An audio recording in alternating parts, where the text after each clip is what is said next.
Енді магазиннің үстін басамыз. Епа, алмас көбейді.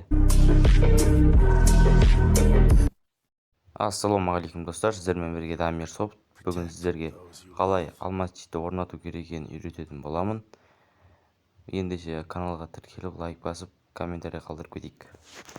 Ең бірінші алмас читті орнату үшін осы видеоның астында комментарийға өтеміз. Және де осындай бір сілтеме тұрады. Сонымен өтсеңіздер, менің телеграм каналыма жібереді. Телеграм каналда алмас чит салынған. Алмас читті қосу үшін осы функцияның үстін басамыз да төменге қарай түсіреміз. Және де достар, осы екі функцияны қосқаннан кейін магазиннің үстін басамыз. Магазиннің үстін басқаннан кейін алмаздар көбейеді. Және де алмас чит өтірік істемейді, алмаздар қорытылмайды дейтіндерге қазір мен солардың көздерінше джекпот айналдырып көрсететін боламын. Тағы бір айтып кетерім бар. Алмас чит сіздерді істемей жатса, оны істету үшін бір функция сатып алуларыңыз керек. Оның бағасы небәрі 500 теңге. Менен ала аласыздар.